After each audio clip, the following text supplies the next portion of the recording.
Ignited Minds Tutorials offers an exclusive video series on statistics for Class 9 CBSE students. With the aim of providing comprehensive knowledge, these tutorials are designed to assist students in understanding and mastering the concepts of statistics. The Statistics course for Class 9 CBSE covers a range of topics essential for students' understanding of the subject. From basic concepts like data collection, organization, and presentation to advanced techniques like graphical representation and measures of central tendency, every aspect has been covered in these videos. The tutorials follow a structured approach, ensuring that students can grasp the concepts easily. Each topic is explained in a step-by-step manner, allowing students to understand and apply the knowledge effectively. With concise explanations and examples, it becomes easier for students to retain and recall the information. The videos not only cover theoretical concepts but also provide practical examples and real-life applications of statistics. This enables students to understand how statistics is used in various domains like economics, science, and social sciences. Additionally, exercises and practice questions are included to help students assess their understanding and reinforce their learning. Whether students are looking to enhance their understanding of statistics or preparing for exams, these tutorials are an invaluable resource. Ignited Minds Tutorials is committed to helping students excel in their academics and develop a strong foundation in statistics, empowering them with the knowledge required to ignite their minds and achieve success.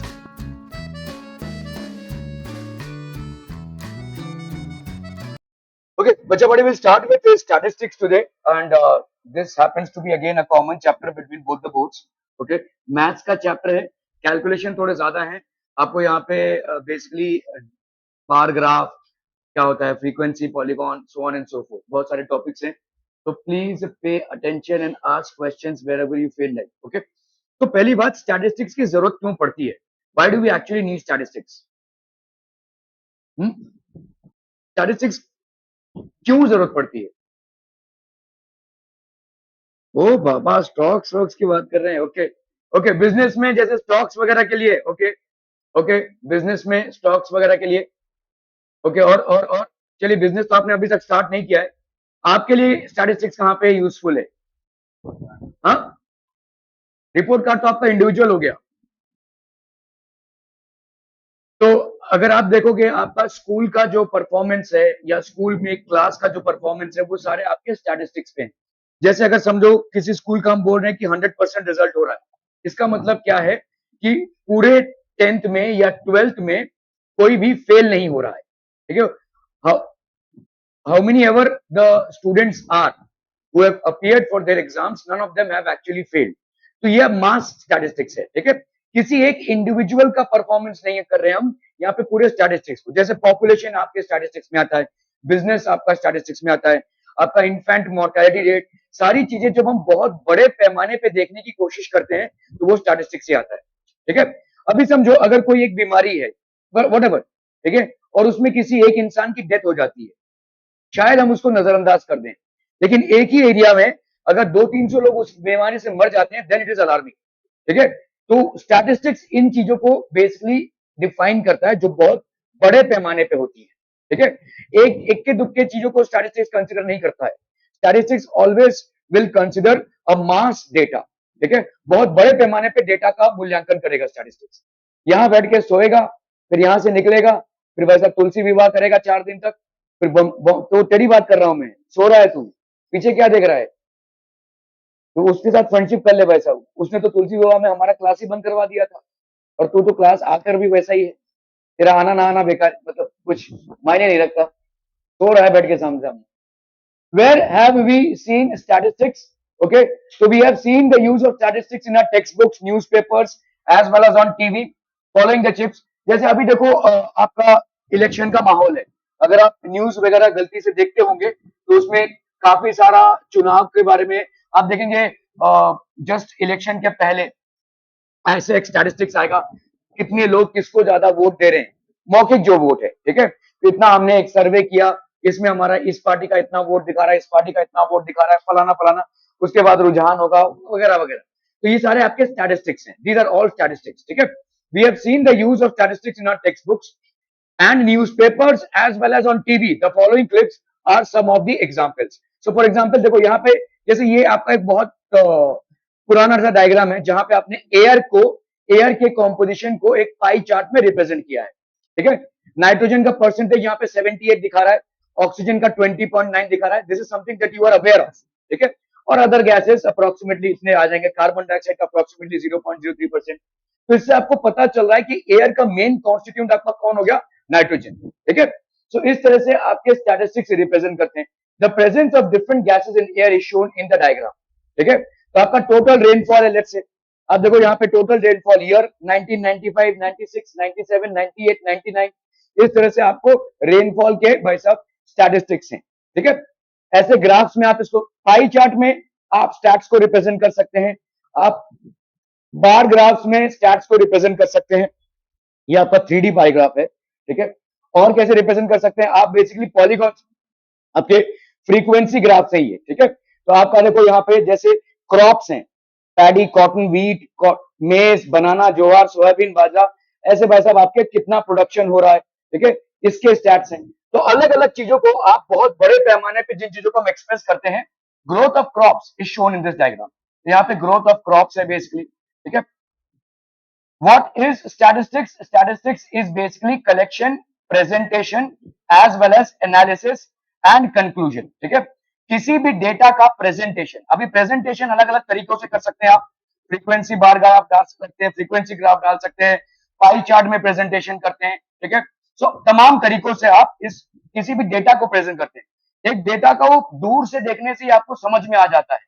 कोई राह चलता इंसान भी अगर उस data को देखेगा तो ऊपर नीचे देखकर समझ जाएगा कि भाई साहब कौन सा लो चल रहा है, कौन सा हाई चल रहा है ना। तो मतलब आपको एकदम वैल्यूज, अभी देखो ये हमारे लिए एज अ ह्यूमन बीइंग बहुत कॉमन है कि वैल्यूज देखकर हम इंटरप्रेट करते हैं चीजों को। समझ में किसी टेबल में आपने वैल्यूज दी हुई है और कहीं पे आपने ग्राफ ड्रॉ किया हुआ है, ठीक है। तो दोनों चीज में किसका ज्यादा इंप्रेशन बैठता है, हमारा ग्राफ। ग्राफ को देखकर फटाक से हम कैच कर सकते हैं, ठीक है। समझ लीजिए किसी दुकानदार कोई दुकानदार है जो 5 तरीके के मोबाइल्स बेच रहा है, ठीक है। मोबाइल ए, मोबाइल बी, मोबाइल सी, मोबाइल डी, मोबाइल ई, जो भी है, इसको उसने ऐसे वैल्यूज डाले हैं और उसने ग्राफ में रिप्रेजेंट किया है, ठीक है। ग्राफ में ये सेल्स को रिप्रेजेंट किया है। कौन सा वैल्यू देखकर आपको फटाक से समझ में आ जाएगा, दिस वन, ठीक है। आपको वैल्यूज देखने की भी जरूरत नहीं, आप बोलेंगे कि भाई साहब अगर इसका ग्राफ, मोबाइल ए का ग्राफ सबसे ऊपर है तो इसका सेल सबसे ज्यादा हो रहा है। You can just look at it and conclude as well. तो हमारे लिए कंक्लूजन्स बहुत इजी हो जाते हैं when we present the data in terms of these figures, ठीक है। ये स्टैटिस्टिक्स का यूज है, ठीक है। उसको टेबल में रिप्रेजेंट करने पे क्या होगा कि आपका पढ़े लिखे होना जरूरी है, फिर आप जाएंगे, वैल्यूज देखेंगे and then you will start to conclude. सबके मोबाइल जमा कीजिए जरा, जो लोग भी एग्जाम दे रहे हैं, फटाफट, एवरीवन। नहीं लाए आप? Thank you. नहीं है?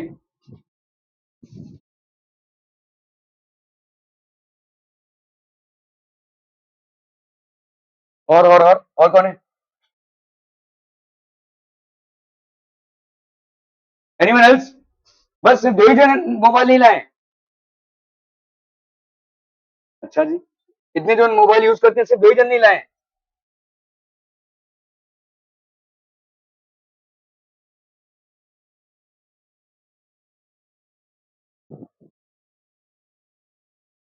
Collection, presentation, analysis and conclusion, ठीक है। तो आपका मतलब कलेक्शन ऑफ डेटा होता है, प्रेजेंटेशन ऑफ डेटा होता है, एनालिसिस ऑफ डेटा होता है और कंक्लूजन। ये आपके 4 स्टेप्स होते हैं स्टैटिस्टिक्स में। These are the 4 steps in statistics, ठीक है। Okay, given 5 examples of data that you can collect from your day to day life.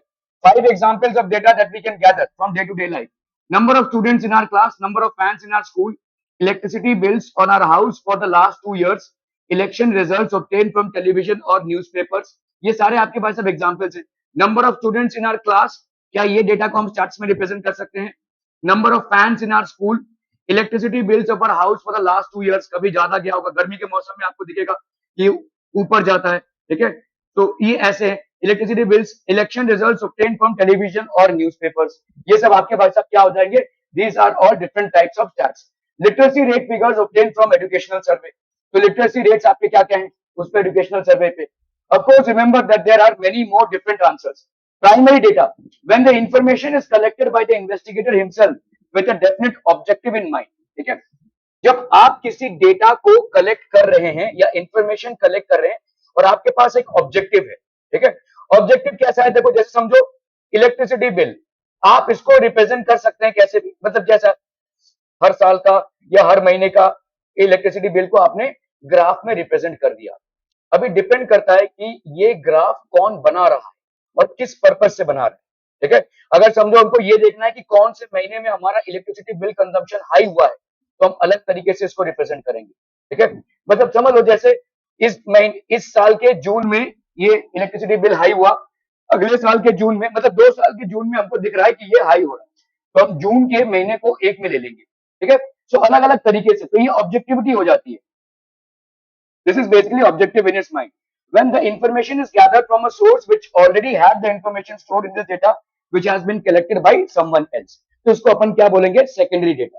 तो primary data is when the observer himself is collecting the data, ठीक है। और secondary data मतलब ये किसी और ने कलेक्ट करके रखा है, ठीक है। तो जैसे आपका देखो यहाँ पे क्वेश्चन है, classify the data in question number 1, ये वाला जो डेटा है आपको दिया हुआ है, इसमें से प्राइमरी कौन है और सेकेंडरी कौन है, ठीक है।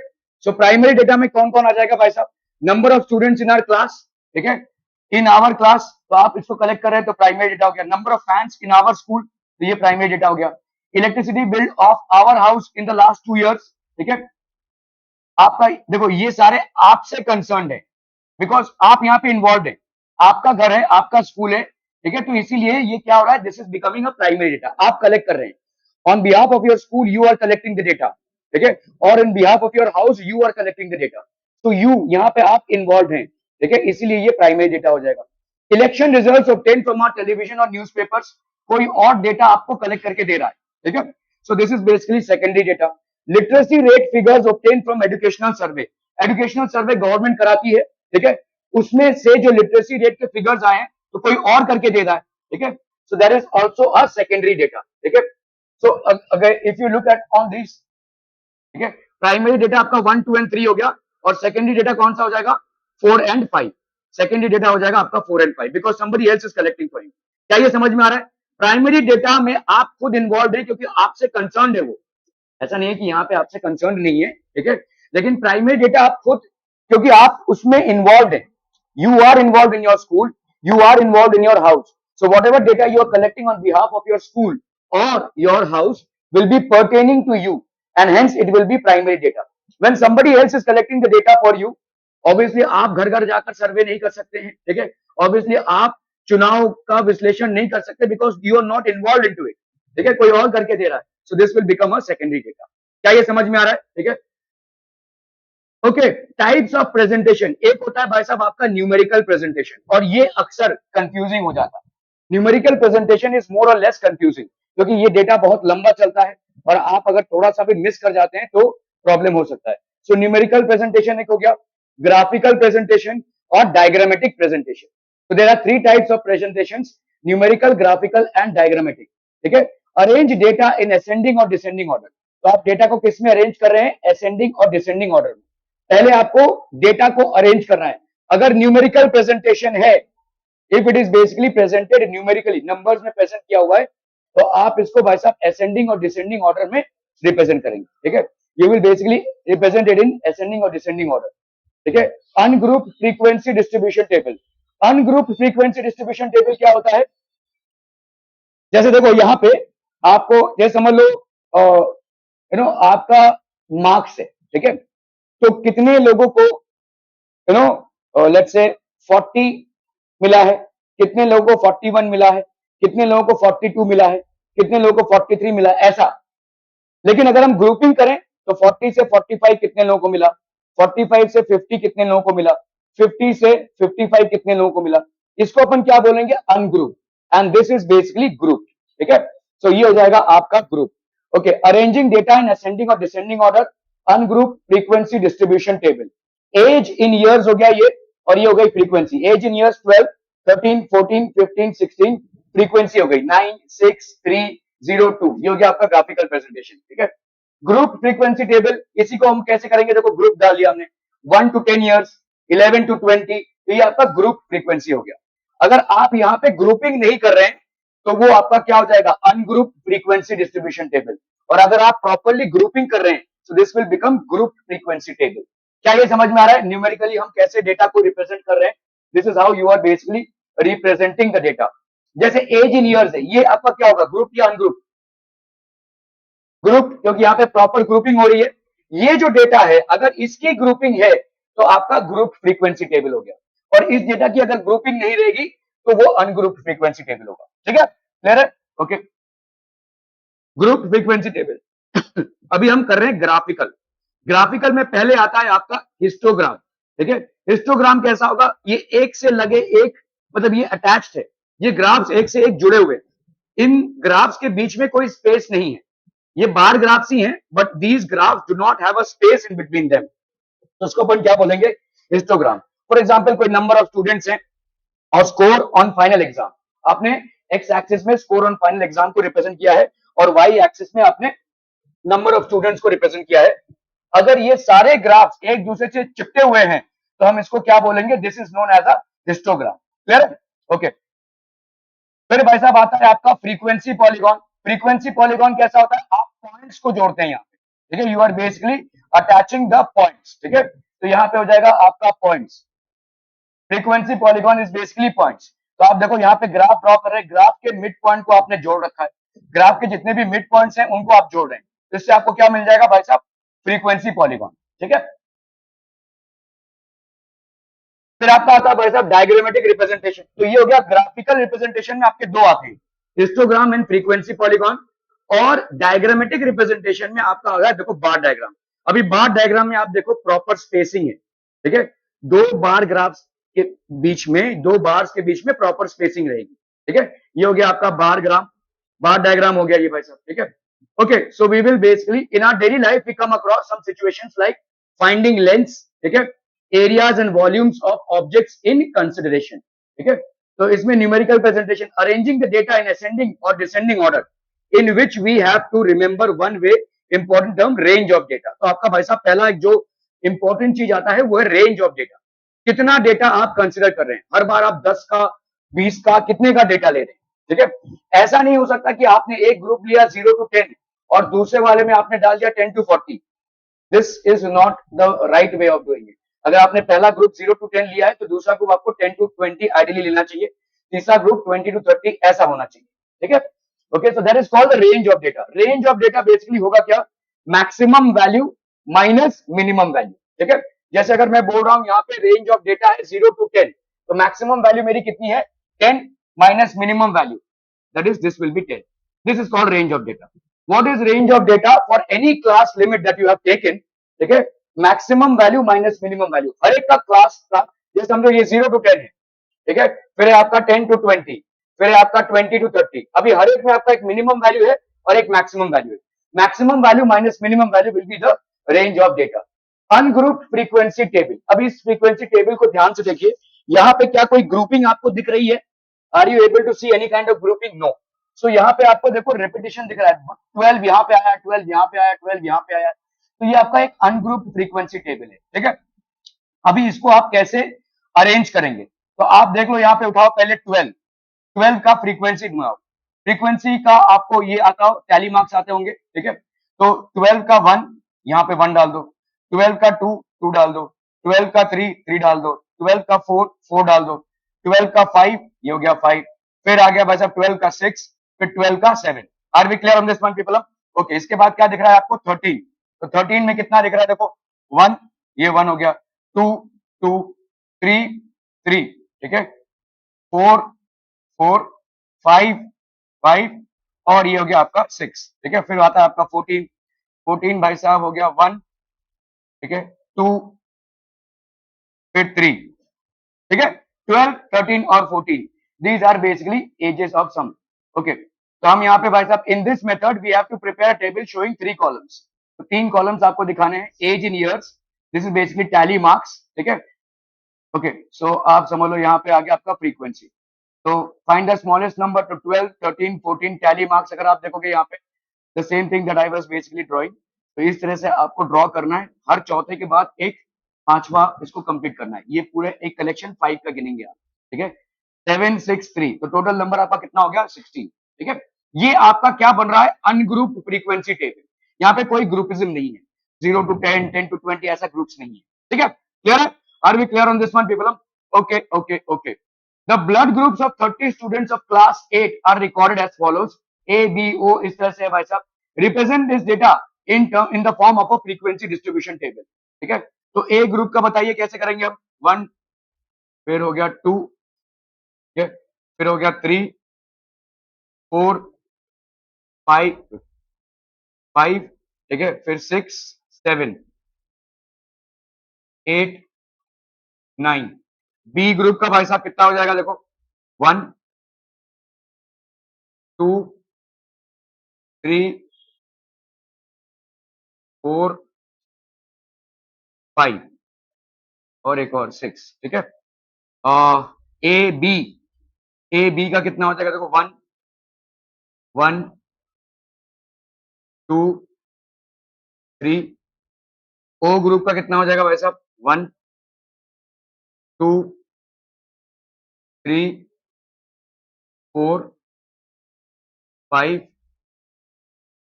6, ठीक है? 7, 8, 9, 10, ठीक है? क्लियर है? इस तरह से आपका फ्रीक्वेंसी, तो ए का कितना हो गया भाई साहब? 5 + 4 9. और भाई साहब आपका कितना हो गया? ये 5 + 1 6. ये हो गया भाई साहब आपका 3. 5 + 5 10, 10 + 11 12. इन सबका सम 30 आना चाहिए, ठीक है? 9 + 6 15, 15 + 12 27 और 27 + 3 30. तो this will be a correct figure, ठीक है? आपके जो नंबर्स आए these are correct numbers. Okay okay, चलिए भाई साहब, तो in this sum, so let us observe. अगर हम यहाँ पे ए बी ओ बी कर रहे हैं तो ब्लड ग्रुप हो गया आपका, ये टैली मार्क्स हो गया. This is basically tally marks.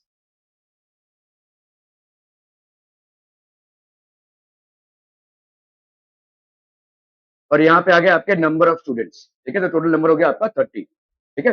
Okay. 3 coins were tossed 30 times. Each time the number of heads occurring was noted down.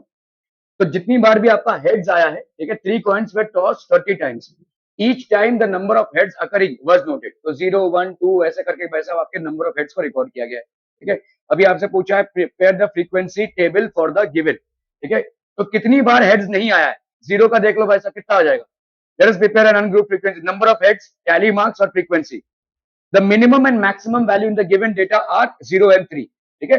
तो आपने भाई साहब यहाँ पे 0 कितनी बार? 1, फिर 2, फिर 3. तो आपको यहाँ पे मैक्सिमम और मिनिमम, सॉरी, मिनिमम और मैक्सिमम वैल्यूज को लिखना है. अभी 0 का आप काउंट कर लीजिए भाई साहब 1, ठीक है? तो ये एक टैली मार्क्स. फिर 0 का 1 का भाई साहब यहाँ पे 1, 2 का भाई साहब 2, 2 का एक यहाँ पे भी, 1 का इधर. जैसे जैसे आप आगे चलते जाएंगे एक एक टैली मार्क्स ड्रॉ करते जाएंगे हर एक, ठीक है? So this is how you will basically draw a tally marks. अभी ये 4 आया तो 4 के बाद 1 एक 5 आ जाएगा, ठीक है? So this is pretty much self explanatory. ये आप लोगों ने पहले भी कर रखा है, ठीक है? So I don't think it would need a deep down explanation, ठीक है? सो आपका यहाँ पे, is anybody finding any difficulty in understanding this? आप भाई साहब चलते जाओ और यहाँ पे टैली मार्क्स मारते जाओ. 0 पे आया तो 0 पे बनाया आपने, 1 पे आया तो 1 पे बनाया, 2 पे आया तो ऐसे हर बार 4 के बाद एक कट, मतलब वो 5 हो गया, ठीक है? इस तरह से अगर आप काउंटिंग करोगे, अभी फ्रीक्वेंसी काउंट करो, यहाँ पे कितना हो गया? 5 + 1 हो जाएगा 6. यहाँ पे कितना हो जाएगा बोलो? 5 + 5 हो गया आपका 10, ठीक है? Clear? Okay. And this will B 5 + 4 that is 9. This will B 5. so on and so forth. क्या ये समझ में आ रहा है भाई साहब? तो टोटल हो गया आपका 30. The value of p up to 50 decimal places is given below. ठीक है? Make a frequency of the digits from 0 to 9 after the decimal point. तो 0 to 9 आपके after the decimal point में आपको what are the most and the least frequency occurring digits. तो चलिए यहां से स्टार्ट करेंगे आप. तो 0, 1 2 3 4 5 6 7 8 9, ठीक है? 1 भाई साहब कितना हो गया? यहाँ पे 1, दिस इज 1. 4 पे आया ये 1, फिर 1, फिर भाई साहब आपका 5, ये 1, फिर आ गया आपका 9, ये 1, 2, 6, 5, 3, 5, 8, 9, 7, 9, 3, 2, 3 8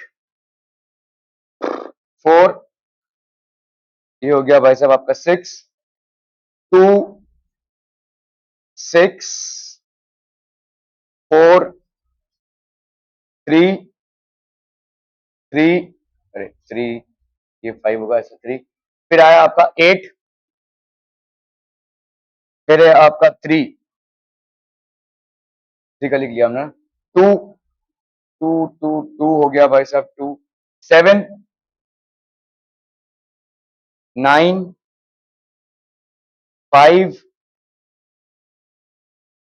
0 2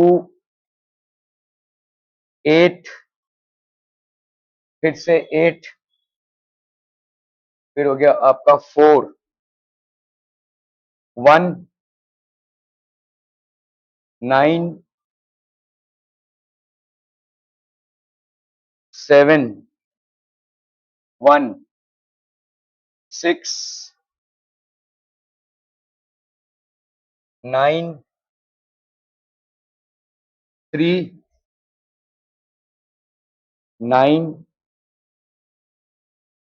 9 3 7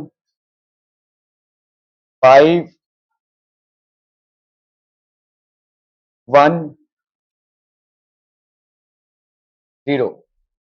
ठीक है, क्लियर है भाई साहब, आर बी क्लियर? तो यहां पे कितना हो जाएगा 2 5 5 5 प्लस 4 9 4 5 5 3 5 8। हाँ, 3 एक ही बार आया है, एक बार और, अच्छा 8 बार आया, 8 है ना। 50 डेज, ये काउंट कीजिए 50 हो रहा है क्या, 5 plus 5 10 11 12 12 plus 8 20 24 24 plus 5 29 29 plus 5 34 34 plus 37 37 plus 5 42 42 plus 8 50। तो ये प्रॉपर करेक्ट है। ठीक है, इतना मैथ तो कर ही लोगे ना भाई साहब, ये भी ना हो पाएगा। ओके, तो इस तरह से आप इसको लिखेंगे, टैली मार्क्स डालते जाएंगे जैसे जैसे आप काउंट करते जा रहे हैं। So you will basically put on the tally marks, और हर चौथे के बाद आप पांचवे को इंक्लाइन में ड्रॉ करेंगे, इंक्लाइन में ड्रॉ करेंगे, ये आपका पांचवा देखिए इंक्लाइन में ड्रॉ हुआ है। सो हर पांचवे को आप इंक्लाइन में ड्रॉ करते जाएंगे, and so on and so forth, you will happen to draw this entire thing, and you will just keep on counting. तो आपका ये टोटल कितना आना चाहिए 50। ठीक है, ये अगर टोटल 50 आ रहा है तो आपका सवाल करेक्ट है, क्योंकि यहाँ पे आपको दिया हुआ है 50 डेसिमल प्लेसेस तक आपने पी की वैल्यू फाइंड आउट की है। ठीक है, क्लियर है? Okay okay okay. अभी यहाँ पे आपसे क्या पूछा है, what are the most and the least frequently occurring digits. So सबसे ज्यादा अकरिंग डिजिट्स कौन कौन से हैं भाई साहब, ये वाला और ये वाला, 9 and 3, 3 and 9 are the most frequently occurring digits. तो मोस्ट वाले कौन से हो गए भाई साहब, 3 एंड 9, है कि नहीं, 3 एंड 9 सबसे ज्यादा अपीयर हुए हैं। Okay, and the least frequently भाई साहब कौन सा है, 0। ठीक है, तो लीस्ट फ्रीक्वेंटली आपका भाई साहब हो जाएगा 0। ठीक है, ग्रुप फ्रीक्वेंसी डिस्ट्रीब्यूशन टेबल, तो ये जो आपने देखा अभी तक या जितने भी एग्जांपल्स देखे, all these were ungroup.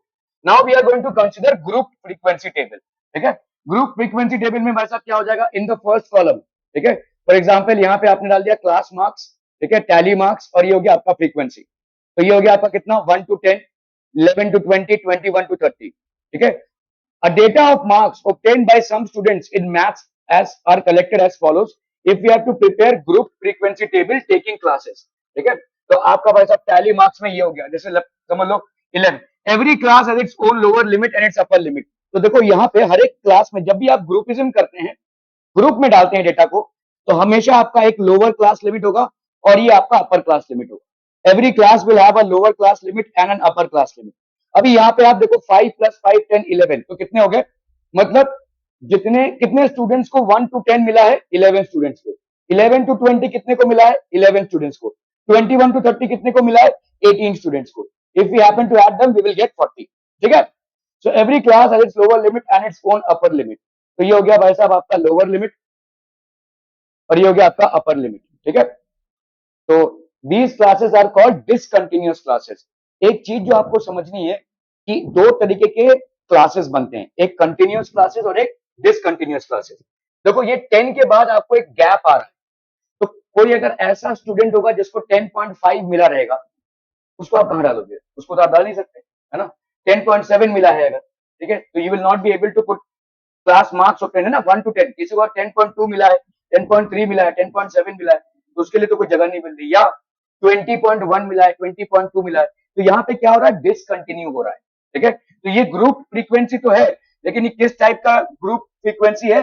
Discontinuous. अगर यही होता है ऐसे, देखो 1 to 10, फिर 10 to 20, फिर भाई साहब 20 to 30, तो आपका कंटिन्यूअस फ्रीक्वेंसी होता है, फिर कोई भी मतलब डिसरिगार्ड नहीं होगा, सबके सब इंक्लूड हो जाएंगे, ठीक है। Are we clear on this one people? ठीक है। तो group frequency table, in this method we prepare table with 3 columns. तो आपके पास 3 कॉलम हो गए। In the first column the data is classified into small groups, each group is called a class.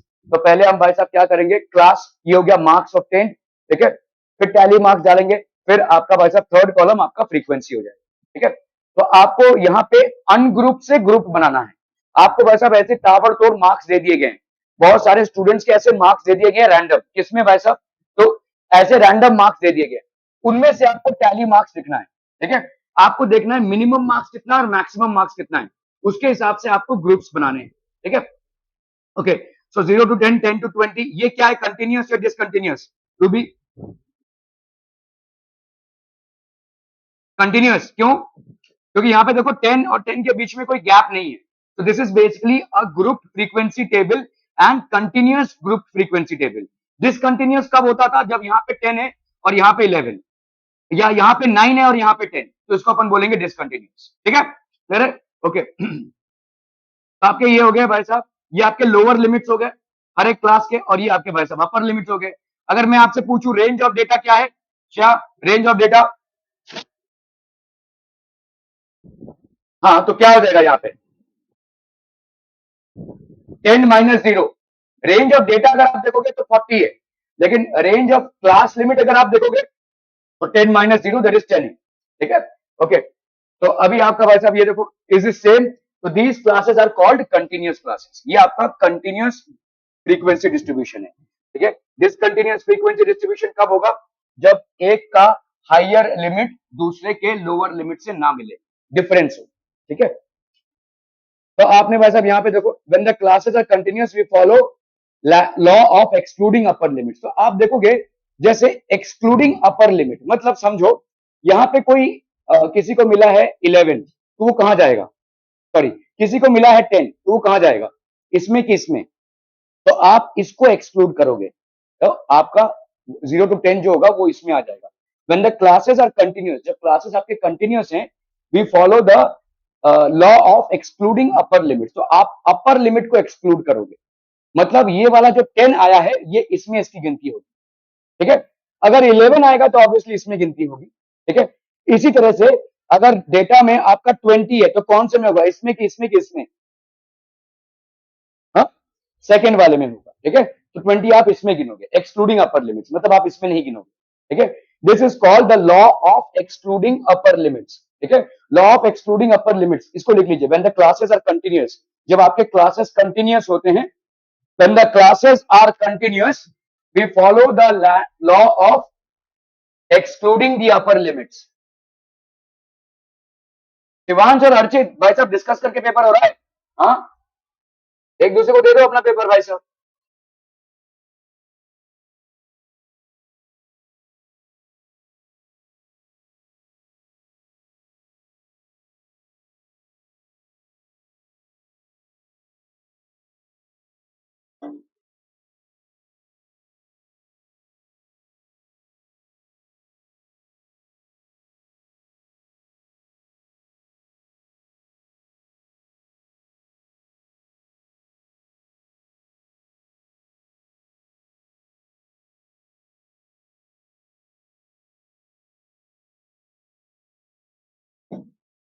हो गया डन भाई साहब? Are you done? ठीक है, ओके। तो that is for class 0 to 10, 10 is the upper limit. तो आपका भाई साहब क्लास 0 to 10 में 10 आपका क्या हो जाएगा?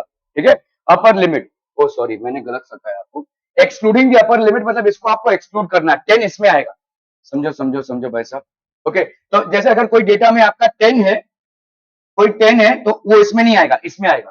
ठीक है, एक्सक्लूडिंग दी अपर लिमिट, आप अपर लिमिट को बेसिकली एक्सक्लूड करेंगे। किसी डेटा में अगर वैल्यू आई है 20, तो वो किस में आएगा, इसमें आएगा। ठीक है, क्लियर है। So that is for class 0 to 10, 10 is the upper limit, so tally marks for 10 is recorded in the next class, इसमें रिकॉर्ड होगा। ठीक है, so this law is called the law of excluding the upper limit. ये आपका lower limit है और ये आपका अपर लिमिट है। ठीक है,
okay, so for class 0 to 10, 10 is the upper limit, so tally marks for 10 is recorded in the next class. ठीक है, so this is basically called the law of excluding the upper limit. तो हम अपर limits को limit तो जान रहे हैं, लेकिन इसको जो लास्ट वाली वैल्यू रहेगी इसको इसमें गिनती नहीं करेंगे।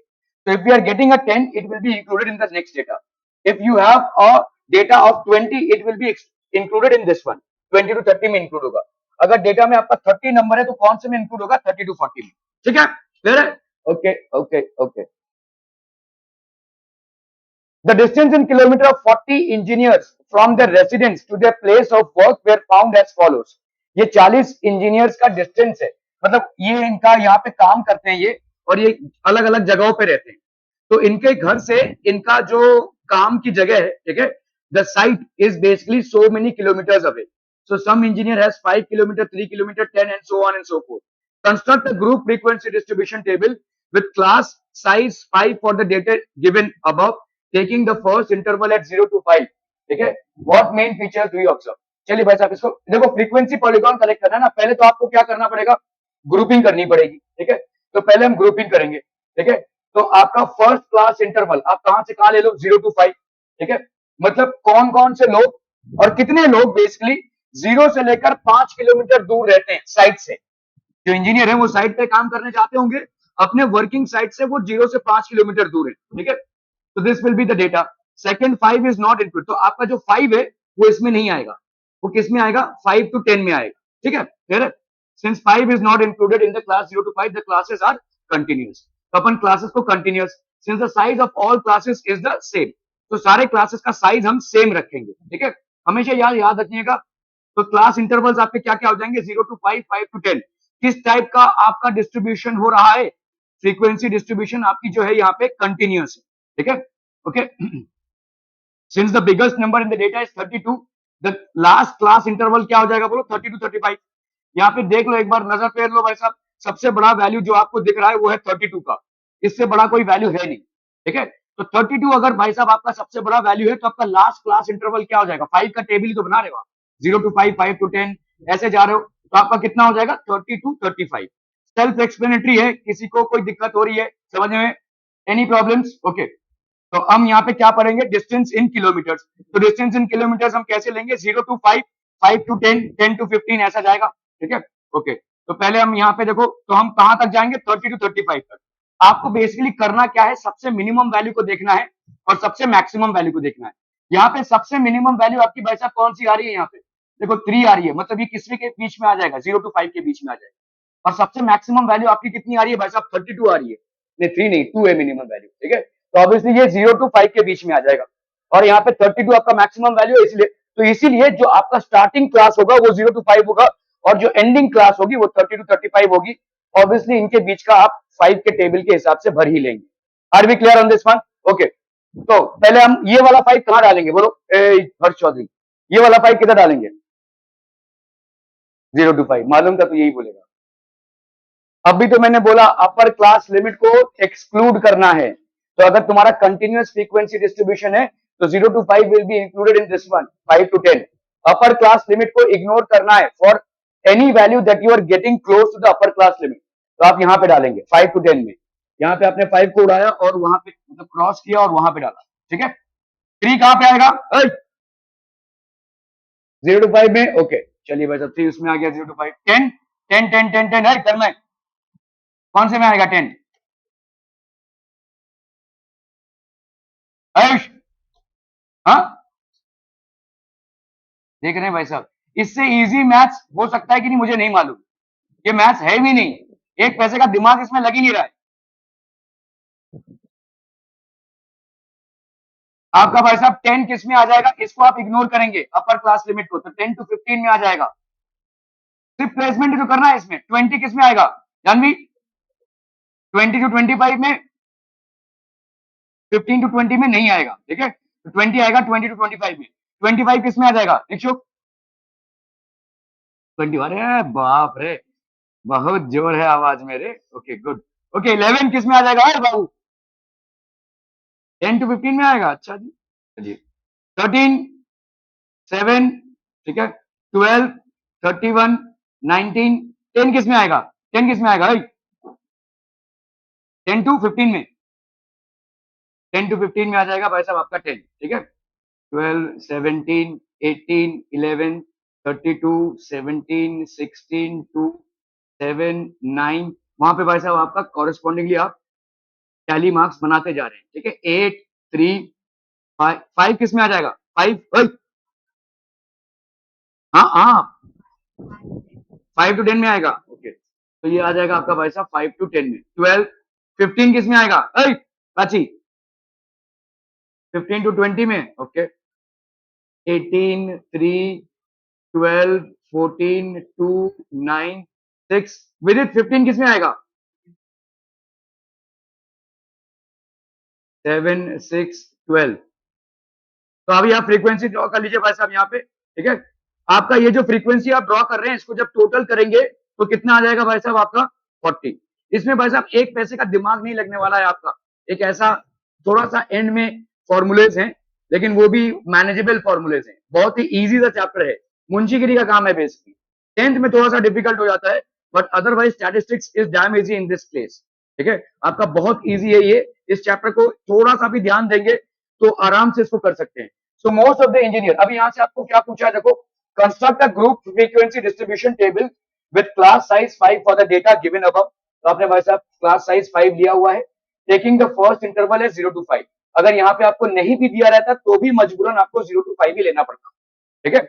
यहाँ पे दिया हुआ है कि पहला इंटरवल आप 0 to 5 ले लीजिए, तो लेकिन फिर भी आपको ये यही मेन मिलता। What main features do you observe from this tabular representation? तो आपके ज्यादा करके इंजीनियर्स कहां पे है देखो, 0 से लेकर 20, ठीक है। तो आपके ज्यादा करके जो चंक है यहाँ पे, बहुत कम ही लोग इतने 20 से ज्यादा की दूरी पे है, 20 to 25 25 to 30 30 to 35। तो ये जो दूरियां हैं मतलब ये 0 से 20 तक के बीच में ही आपके इंजीनियर्स हैं, ठीक है। ये फैक्टर बहुत, हालांकि यहाँ पे तो आप एक सवाल कर रहे हैं मैथ्स का, लेकिन कल जब आप जॉब्स वगैरह में जाएंगे इंटरव्यू देने तो ये फैक्टर बहुत इंपॉर्टेंट है, ठीक है। आप कहाँ लोकेटेड है इस, ये फैक्टर बहुत ज्यादा इंपॉर्टेंट है, क्योंकि जितने भी आज की तारीख में कॉर्पोरेट जॉब्स है वो ये नहीं चाहते हैं कि आप ज्यादा ट्रैवलिंग करें। ट्रैवलिंग का जो स्ट्रेस होगा उसमें आपकी प्रोडक्टिविटी लेस हो जाएगी। They will always prefer to hire people who are you know in the close boundaries. तो जब भी इंटरव्यू होता है वो पहले देखते हैं आपका एड्रेस क्या है, फिर पूछते हैं कि आप कैसे यहाँ पे आएंगे, ठीक है। सो दे विल ऑलवेज लोकेट, ज्यादा करके 0 to 20 में ही वो लोग खत्म कर लेते हैं। हो सकता है कोई बहुत टैलेंटेड इंसान हो लेकिन वैसा वो यहाँ पे रहता है, अभी 30-35 किलोमीटर की जर्नी वो कंप्लीट करेगा, ट्रेन, बस, पब्लिक ट्रांसपोर्ट, खुद का ट्रांसपोर्ट जैसे भी आए, ठीक है, तो उसका एक इनकन्वीनियंस, एक स्ट्रेस होगा जो काम के प्रोडक्टिविटी को लेस कर सकता है। ठीक है, अभी आप देख लीजिए बिल गेट्स ने इतनी बड़ी सिलिकॉन वैली बनाई, ठीक है, वहां पे जितने भी हैं वहां पे ही रहते हैं, so he is increasing its productivity ना। ये ताम झाम जो आपका भाई साहब ट्रांसपोर्ट में जाता है, he is able to utilise that productivity. ठीक है, ये एक टैक्टिक्स है बिजनेस को इंप्रूव करने के लिए। तो दिस इज अंडरस्टूड पीपल, ठीक है, ओके। द रिलेटिव ह्यूमिडिटी, कोई कोई बता सकता है ह्यूमिडिटी क्या होती है? वाटर वेपर का परसेंटेज, ठीक है। Relative humidity in a certain city for a month of 30 days was as follows. Generally monsoon का रहेगा ये, ठीक है, जब आपका 100% हो जाता है तो इट स्टार्ट्स रेनिंग, ठीक है। तो ये आपका relative humidity. Construct a group frequency table, ठीक है। आपको यहाँ पे क्लासेस दे दिए हुए हैं, क्या है, 84 से 86, 86 से 88 and so on and so fourth, ठीक है। तो मतलब आपका यहाँ पे अगर आप देखोगे किस टाइप का फ्रीक्वेंसी टेबल बन रहा है ये, कंटिन्यूअस बन रहा है, ठीक है, 84 टू 86, 86 टू 88। और अगर कंटिन्यूअस बन रहा है तो आप कौन सा लॉ फॉलो करेंगे? You will ignore the upper class limit, ठीक है, अपर क्लास लिमिट के उसको इग्नोर करेंगे। तो किसी का अगर 86 आया है तो वो यहाँ पे एडजस्ट होगा, ठीक है, ओके। सो फटाफट से भाई साहब बना, since the classes given are 84 to 86, 86 to 88, the classes are continuous and also their size is the same. Since the biggest number in the data is 99.2, the last class will be that of 98 to 100. तो relative humidity tally marks frequency हो गई भाई साहब ये, ठीक है, okay. चलिए आते हैं भाई साहब 98.1, ये कहाँ पे आ जाएगा इधर, ठीक है, 98.6, 99.2, 90.3 है, ठीक है, 86.5 किधर आ जाएगा भाई साहब? ऑब्वियसली इसमें आ जाएगा सेकंड वाले में। 95.3, 92.9, 96.3, 94.2, ये हो गया 89.2। ऐसे सब आप भाई साहब एडजस्ट करते जाएंगे। All of these will be basically adjusted. समझ में आ रहा है भाई साहब? 97.3, 92.1, all these are adjusted in all these groups, ठीक है। तो अगर आप देखोगे यहाँ पे आपका मैक्सिमम ह्यूमिडिटी है 92 से लेकर 100 तक। ये वाला भाई साहब 100 अगर हो गया तो मतलब रेनफॉल चालू हो जाएगा, ठीक है। So this is basically the relative humidity, ठीक है। कंस्ट्रक्ट ग्रुप फ्रीक्वेंसी टेबल, ठीक है। तो हमने भाई साहब यहाँ पे ग्रुप फ्रीक्वेंसी 1, 1, 2, ठीक है। सो टोटल हो गया आपका 30 डेज। 30 डेज मतलब आपका एक महीने का रिलेटिव ह्यूमिडिटी का चार्ट है ये, ठीक है। विच मंथ और season do you think is the data about? कौन से मंथ या सीजन का होगा? अगर भाई साहब 30 दिन में आपका 7 + 6 कितना हो गया, 13, 13 + 7 20, 20 + 4 हो गया 24, 24 दिन आपका रिलेटिव ह्यूमिडिटी 90 से ऊपर है, तो इसका मतलब कौन सा सीजन की बात हो रही होगी यहाँ पे? रेनी सीजन या मानसून सीजन की बात हो रही होगी, ठीक है। सो एक वैल्यू एडेड क्वेश्चन है। Data appears to be taken in the rainy season as the relative humidity high. आपका भाई साहब 90 के ऊपर ही रिलेटिव ह्यूमिडिटी हाई हो जाता है, ठीक है। उमस, उमस जिसको हम बोलते हैं, मतलब वाटर वेपर का कंटेंट, ठीक है। सो आपका यहाँ पे अगर आप देखोगे दिस इटसेल्फ इज 24 डेज, ठीक है। 30 में 24 डेज अगर आपका रिलेटिव ह्यूमिडिटी 90 के ऊपर है, so obviously it has to be the rainy season, in fact the peak of rainy season, ठीक है, क्लियर है। So what is the range of this data? Range of this data मतलब maximum और minimum limits में difference. तो आपका भाई साहब रेंज कितना हो जाएगा देखो। तो what is the range? Maximum value minus minimum value. Maximum value क्या है भाई साहब आपकी 99.2। ध्यान से देखिए यहाँ पे आपका 99.2 इज द, किधर गया भाई साहब 99.2, 99.2। और आपका जो लोवेस्ट वैल्यू है वो है आपका 84.9। तो आपका रेंज कितना हो जाएगा 14.3, ठीक है, क्लियर है। सो range of a data will be the value of max, frequency में वैल्यू, हाँ, आपके ग्रुप डिस्ट्रीब्यूशन में वैल्यू नहीं, फ्रीक्वेंसी में। तो आपने एक्चुअली जो फ्रीक्वेंसी लिया है, जो एक्चुअल वैल्यू है, उसमें maximum value minus minimum value, that will be the range of the data, ठीक है, क्लियर है। The heights of 50 students measured to the nearest centimeter have been found to be as follows. Represent the data given above by a group frequency table taking the class intervals 160 to 165. One, चलिए कीजिए ना।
Done done done.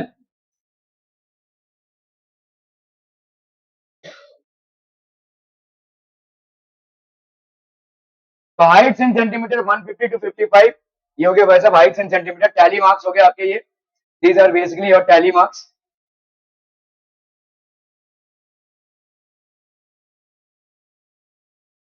ठीक है, सो 153, 159, 161, 170 को किधर include करेंगे? 170, हाँ last में, ओके 170 टू 175 में इंक्लूड करेंगे।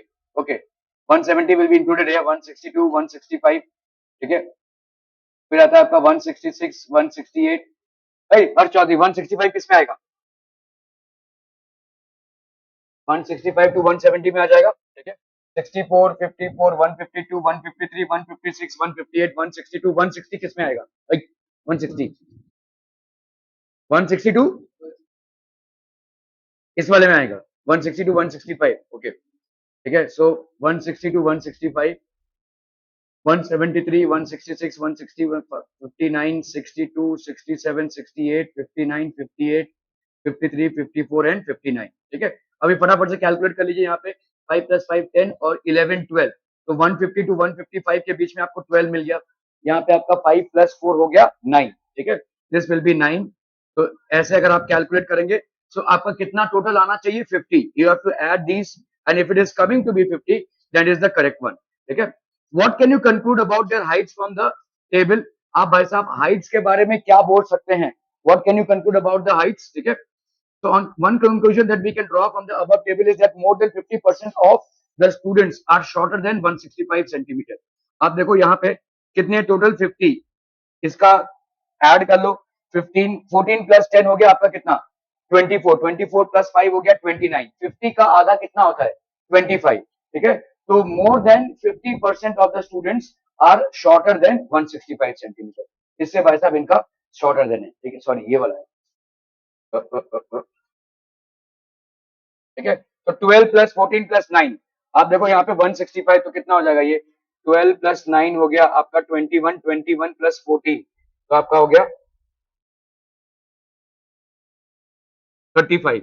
35 बेसिकली आप, ये हो रहा है ना, 12 + 9 21, 21 + 14 तो ये हो गया आपका 35। 35 इज मोर देन 25 ऑब्वियसली, तो more then 25% of the students have a height less than 165 centimetre, ऐसा आप बोल सकते हैं। ठीक है, उल्टा भी बोल सकते हैं, उल्टा भी बोल सकते हैं, मतलब आपका 10 और ये हो गया आपका 5, 15, तो 15 मतलब आपका कितना हो गया? Less than 50% of the students are having a height of 165 to more than height of 165। ठीक है,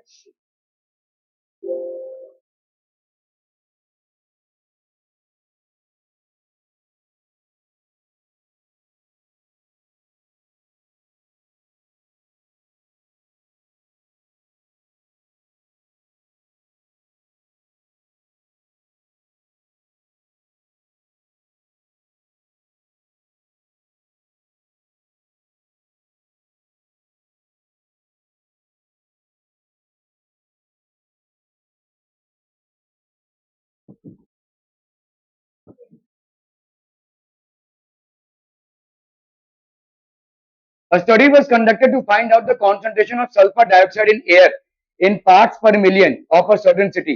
The data obtained for 30 days is as follows। ये भाई साहब आपका डेटा है, 30 दिन का डेटा है। ठीक है, okay, so make a group frequency table। The minimum and maximum of concentration of sulfur dioxide in the air in parts per million are 0.01 and 0.22। ठीक है, it is given that 0.00 to 0.04 is the class interval and the class size is the same। ठीक है, तो आपका देखो 0.00 से 0.04 तक, so the classes are of equal sizes, that is 0.00 से 0.04, 0.04 से 0.08, 0.20 से 0.24। देखो आपको लोवेस्ट वैल्यू यहाँ पे उठानी है। लोवेस्ट वैल्यू कितनी है भाई साहब? 0.0342 और आपका भाई साहब यहाँ पे 0.01 is the lowest value here. ठीक है, 0.01 आपका भाई साहब लोवेस्ट वैल्यू हो जाएगा और हाईएस्ट वैल्यू यहाँ पे कितना हो जाएगा? 3122, 0.22 इज द हाईएस्ट वैल्यू, है ना, और कोई है सिर्फ वर्क नहीं, 0.22 इज द हाईएस्ट वैल्यू। तो ऑब्वियस सी बात है आपका पहला वाला क्या होगा? 0 पॉइंट यहाँ पे दे दिया है आपको, देखो पहला वाला स्टडी इन द पार्ट्स पर मिलियन, तो 0.00 से आप भाई साहब यहाँ पे 0.04 तक जा रहे हैं, तो लास्ट वाला आपका कौन सा डेटा होगा? 0 पॉइंट, बताइए 4 है यहाँ पे, तो 4 का डेटा अगर हम लेंगे तो यहाँ पे ये वाला तो हो जाएगा 0.24 और ये होगा आपका 0.20, 0.20 से 0.24, ये आपका लास्ट वाला होगा। ठीक है, okay. Make a group frequency table आपको दे दिया है ना यहाँ पे, ऐसा ही ग्रुप फ्रीक्वेंसी आपको लेना पड़ेगा 0.00 से 0.04 तक। तो ऑब्वियसली बात है आपका लास्ट वाला कितना होगा? 0.20 से 0.24 तक, क्योंकि आपका क्लास इंटरवल 0 आपका 4 का है। ठीक है, ओके। तो if you happen to arrange this 0.00 to 0.04, 0.04 to 0.08, ऐसा करते करते अगर आप जाएंगे तो आपका लास्ट हो जाएगा। अभी हम 0.03 को डाल रहे हैं, कहां पे आ जाएगा? पहले वाले पे आ जाएगा। 0.08 कहां पे आएगा? 0.08, जल्दी जल्दी, थर्ड वाले में आ जाएगा। चलिए भाई साहब, 0.08 थर्ड वाले में आ गया। 0.09, 0.04 किसमें आएगा? जानवी, सॉरी अपना सेकंड वाले में आएगा। 0.08, सॉरी 0.04, ठीक है। 0.17, 0.16, 0.05, 0.02, 0.06, 0.18, 0.20 कहां पे आएगा?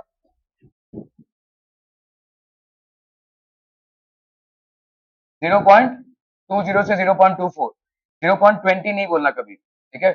जब भी आप डेसिमल पॉइंट के बाद नंबर्स को बोलते हैं तो आप नंबर्स को 0.192 ऐसा बोलेंगे, ठीक है। नेवर से 20, जैसे इसको आप क्या बोलेंगे? 0.16 नहीं बोलेंगे, 0.16, that's how you will basically से इट, ठीक है। बोलने का तरीका ये है, अगर समझ लो ऐसा है 24.16, तो आप इसको कैसे बोलेंगे? 24.16, 24.16 नहीं बोलेंगे। दैट्स हाउ यू से इट वर्बली इन मैथ्स, ठीक है, ओके। तो आपका भाई साहब ये हो गया 0.20, 0.11, 0.08, 0.12, इस तरह से आप टैली मैक्स ड्रॉ करते जाएंगे, ठीक है। और आपका ये बन गया बेसिकली ग्रुप फ्रीक्वेंसी टेबल, ठीक है। तो फ्रीक्वेंसी भाई साहब कितनी हो गई? 4, 9, 9, 2, 4 एंड 2, इन सबको आप ऐड करेंगे तो भाई साहब 30 डेज आना चाहिए, ठीक है। तो 9 + 4 13, आप इसको ऐड कर लेंगे। So if you are getting 30 then you have done it all right, ठीक है। For how many days was the concentration of sulfur dioxide more than 0.11 parts per million? More than 0.011 parts per million कितने दिनों के लिए हो जाएगा बोलिए? यहाँ पे आपका ये है ना 0.11 पार्ट्स पर मिलियन, इससे ज्यादा कब हो रहा है? ये 0.08 से आपका 0.12 है, तो more then this will B how many days? बताइए कितना हो जाएगा? ये वाला हो जाएगा, देखो 0.11 से तो ये ज्यादा ही है ना। तो 2 + 4 + 2 दैट इज 2 + 4 6, 6 + 7 8, आप बोल सकते हैं वैसा पूछा है आपको 0.11, तो 0.11 तो यहाँ पे कहीं पे होगा, मतलब इसमें भी कुछ दिन ऐसे हो सकते हैं। यस डेफिनेटली वो पॉसिबल है, लेकिन अगर सिर्फ ग्राफ को देखकर बताएंगे आप तो 2 + 4 + 2, ठीक है, 2 + 4 + 2, the concentration of sulphur dioxide was more than 0.11 for 8 days, ठीक है। 30 children were asked about the number of hours they watched TV programs in the previous week. The results were found as follows. तो 30 children का भाई साहब एक गन्वेषणा है, ठीक है, और इसमें आपको पूछा गया है कि टीवी प्रोग्राम क्या क्या है। तो make a group frequency distribution table for this data taking class with age 5 and one of the class intervals as 5 to 10. How many children watch television for 15 or more hours a week? चलिए इसको बनाइए जरा फटाफट फटाफट, quick quick, जल्दी जल्दी।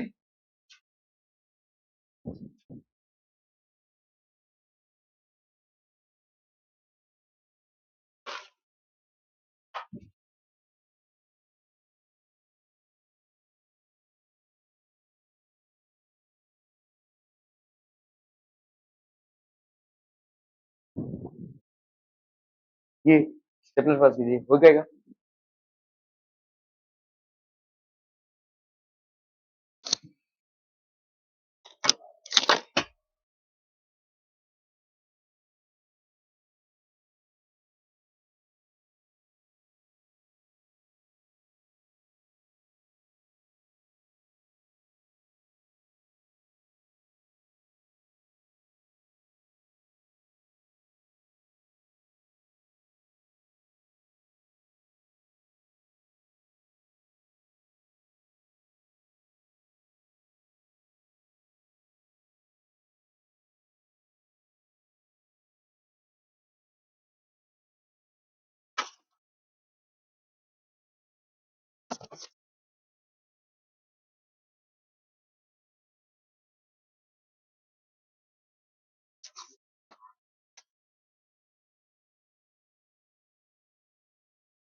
हो गया 8 वालों का, सही जमा कीजिए।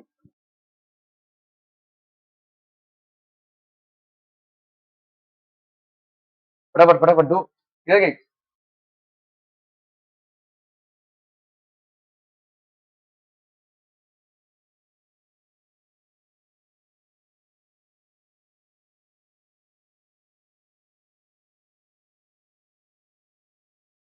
तेरा इसमें ही, ठीक है।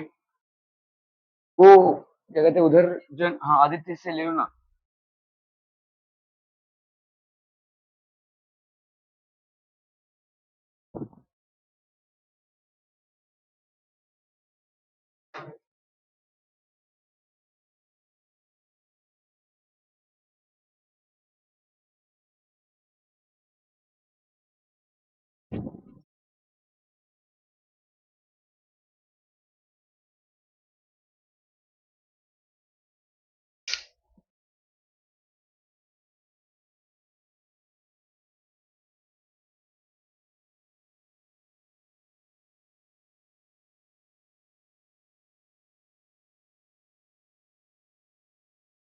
रोहित, क्या पार्क में बैठे हुए हैं क्या?30 children were asked about the number of hours they watched TV programs in the previous week.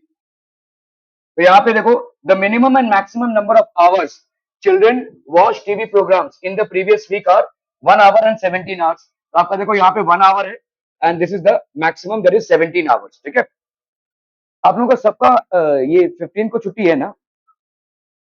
Everybody has an off ना? It is given that 5 to 10 is the class interval, सबका है ना ऑफ। ठीक है, it is the class size. तो आप यहाँ पे क्या कर लेंगे भाई साहब, so the class sizes are 0 to 5, 5 to 10, 10 to 15 and 15 to 20। तो क्लास साइजेस डाल दीजिए भाई साहब, number of hours tally marks 0 to 5।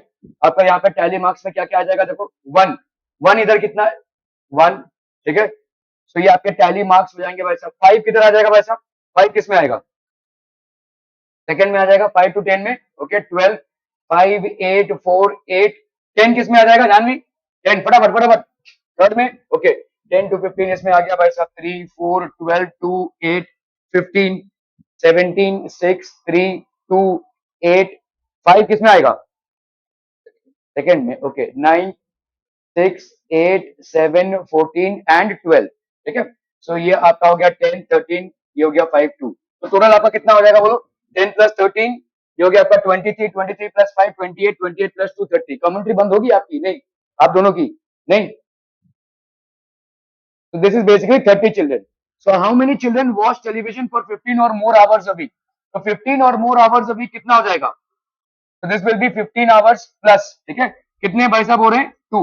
15 और more hours a week में आपका 2 हो गया। ठीक है, so 2 children watch television for 15 or more hours a week। A company manufactures car batteries of a particular type। The lives in years of 40 such batteries were recorded as follows। ठीक है, construct a group frequency distribution table for this data using class interval size of 0.5 starting from the interval 2 to 2.5। चलिए भाई साहब इसको जल्दी जल्दी फटाफट करना है, स्टेपलर उधर ही है ना, लेकर के, अरे यार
तू रुकेगा अर्श चौधरी?